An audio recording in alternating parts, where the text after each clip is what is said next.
The other part of that is the ascension symptoms. So I just talked about chakras. What happens with ascension is the light's moving in or filtering in on Earth and our Earth bodies.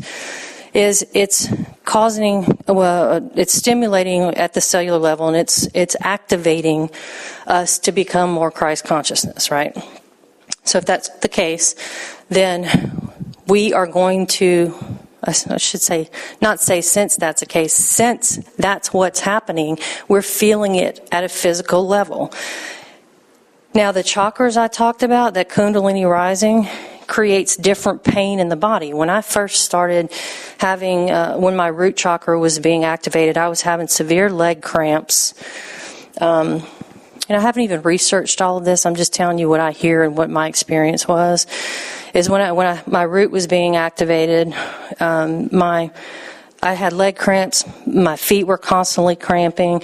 The muscles in my calves looked like, I can't even hardly describe that. Like, you could look at my calf muscles and it looked like there was energy moving through it. It wasn't just a cramp. It was tingling sensation, like something almost like it was crawling under my skin. And then as I went through the Kundalini process, what that is when your chakra system or energy system is being activated for the awakening. It starts at the root and it goes to the crown. And you feel physical symptoms related to all of them. So the crown with me was my legs. The root with me was my legs and feet. I eventually, over time, moved up to my sacral. I had lower back pain. I'll just list a couple of the symptoms that I went through with all of my energy system being activated. I had leg cramps, I had the tingling in my legs, my biceps, I had lower back pain, then I had stomach issues. I actually had chest pain several times over probably a 6 or 8 month period where I literally thought I was having a heart attack. I couldn't breathe. I started having neck pain radiating down into my arms. I went through the nauseous feeling for a while. I had flu-like symptoms. There were times when my skin would itch, but I had no hives or no redness, no rash, just itching. That happened a lot at night it would wake me up whenever I was dozing off, it would happen at night. And it would keep me from falling asleep. And then I had extreme pressure in my head, not like a typical headache, like head pressure, like something sitting on my head. I had ringing in my ears. I even one time had a doctor that I worked with gave me some ear drops because I thought I had an ear infection because I couldn't hear. It was muffled out of one of my ears, and then it would switch to the other ear. And then I went through the ear pressure. It sounded like I was underwater. Then the headaches would come back, or head pressure would come back. I had neck pain.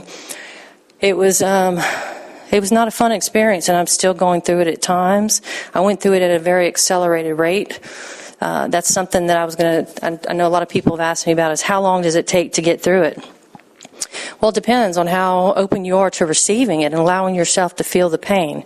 If you fight the pain and scream like I did, especially the head pressure, I used to go to sleep with crystals above my head, screaming and cussing and asking why, I couldn't stand the pain, then it took longer.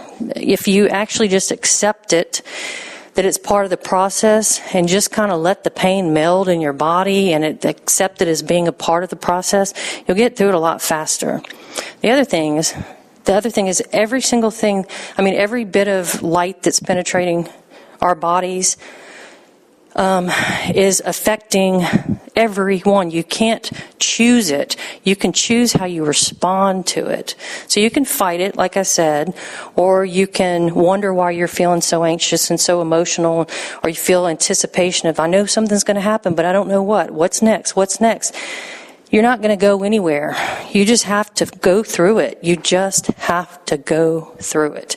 Don't get in the driver's seat because you won't go anywhere. Just go through it. The one thing you can do to make the process easier is surrender it. That's what I did. I had to, because I fought it. I'm hard-headed. I got on my knees and I said, "Dear God, I am willing to do anything you ask of me. I don't care what it is. I don't care what kind of pain. I don't care if I lose my job. I don't care if my house burns down. If that is for a greater good, I'm willing. And I'm trusting that you're going to show me why." And when I did that, my life changed. I was on my knees, sobbing, crying, fighting, screaming, cussing. And when I finally surrendered it completely, the peace came over me that I'll never forget. Can't describe. Still can't describe it, or I would do it an injustice if I did. But I do know what happened. As I woke up the next morning on the floor in a fetal position, cold, and my eyes swollen, face swollen from crying. But you know what? I found peace. And I knew whatever God asked me, I was willing to do. Or whatever my path was requesting, I was willing to do it. I quit fighting. When I quit fighting it all fell into place. So the best thing you can do to go through, or while you're going through the ascension symptoms, is just to let it be. Just be. Everybody's going to go through it. The ones that fight it are, it's going to take a much longer process, and it's going to